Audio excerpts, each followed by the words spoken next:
গোলামের ভূত, তোর বিয়েটা কইরে আমার সংসারটা নষ্ট হয়ে গেল। গোলামের ভূত, তোর লাগে আমি মেকআপ টেকআপ কিচ্ছু করতে পারি না। গোলামের ভূত, বিয়ে করার আগে আমার সবকিছু কইছিস, তুই কিছু সবকিছু করবি। বিয়ে করার পরে গোলামের ভূত, তুই কিচ্ছু করস না। গোলামের ঘরে গোলাম, তুই সবকিছু করবি আজকে। গোলামের ঘরে গোলাম, তুই সবকিছু ফ্রিজটা পরিষ্কার কর। গোলামের ঘরে গোলাম। ময়না পাখি, ময়না পাখি তুমি কান্দো না। ময়না পাখি, তোমার চোখ গোলাম মুছো। ময়না পাখি গো, আমার সোনা পাখি তুমি কান্না করো না, আমি তোমার সব কাজ করে দিব। ময়না পাখি নো, চোখটা মুছো, তুমি কান্না করো না, তুমি সুন্দর করে মেকআপ করো, আমি তোমার সব কাজ করে দিচ্ছি। তুমি দাঁড়াও, তুমি দাঁড়াও, বসো বসো, তুমি না বসো। আচ্ছা, আমি চোখগুলো পানিগুলো মুছলাম, তুমি কামগুলো করো। আমি এক লাগলে কাম করে এতদিন তুমি কিচ্ছু করো না। আমি আজকে সারাদিন মেকআপ করবো, তুমি কাম করো। আচ্ছা ঠিক আছে, আমি কাজ করতেছি, তুমি মেকআপ করো। ঠিক আছে, আমি মেকআপ করবো আজকে সারাদিন।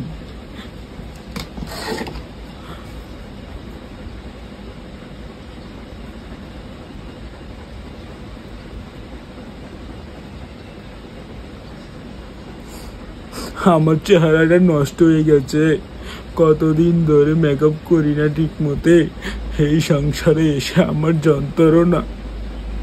যাই হোক, আগে পিরিচটা পরিষ্কার করে নিই, তারপর অন্য অন্য কাজগুলো করে নেব। তো আস্তে আস্তে পিরিচটা পরিষ্কার করে দিচ্ছি আমি। আর আসলে একটা কথা বলতে চাই সবার উদ্দেশ্যে, আমরা সকলেই ঠিক আছে, সবাই একটু ফ্যামিলির দিক লক্ষ্য রাখবো, আর সবাই কাজ করার চেষ্টা করব।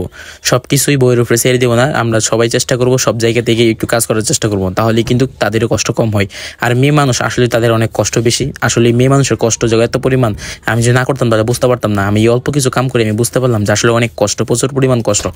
তারা প্রচুর পরিমাণ সাংসারিক জীবনে এবং কি তারা বিভিন্ন চাপে থাকে, সংসার সামলাতে হয়, ছেলে মেয়ে সামলাতে হয়। তার জন্য আমরা সবাই সবার জায়গা থেকে চেষ্টা করবো সবসময় একটু মেয়েদেরকে সাপোর্ট করার জন্য, সবসময় একটু মেয়েদের কাজগুলোকে হেল্প করার চেষ্টা করবো। আর এইরকম করে আপনার ভাই ও বোনেরা যারা ভিডিওটা দেখতেছেন, আপনারা সবাই এরকম করে ঘরটা পরিষ্কার করে নেবেন অবশ্যই, এবং কি সবসময় একটু হালকা পাতলা হলেও কাজের পরিষ্কার করে দিবেন, তাহলে দেখবেন তারা অনেক খুশি থাকে। আর তাদেরকে কাজের প্রশংসা করবেন, তাহলে দেখবেন অনেক খুশি থাকে। তো বন্ধুরা, এইটা ভিডিও করার উদ্দেশ্য হচ্ছে আমি আপনাদেরকে এটুকু বোঝানোর জন্য। আপনারা আবার অন্য কিছু মনে করেন না। যদি ভিডিওটা ভালো লাগে অবশ্যই লাইক কমেন্ট শেয়ার করতে বলবেন না। আর ছোট্ট ভাইকে ভালো ভালো পরামর্শ দিয়ে সামনে এগিয়ে যাওয়ার সুন্দর সুন্দর ভিডিও কেমন করা যায় এরকম পরামর্শ দেবেন। আশা করি ভিডিওটা ভালো লাগবে। ভালো লাগলে অবশ্যই লাইক শেয়ার করতে বলবেন না। আর ভালো লাগলে অবশ্যই সুন্দর সুন্দর কমেন্ট করে সবসময় পাশে থাকবেন, এটাই আশা করি সবসময়। যাই হোক, রুমটা সুন্দর করে ঝাড়ু দিয়ে দিলাম, ঝাড়ু দিয়ে সুন্দর করে পরিষ্কার করলাম। আপনারাও সবাই এরকম করে চেষ্টা করবেন পরিষ্কার করার জন্য। সবাই কিন্তু কথাটা মনে রাখবেন।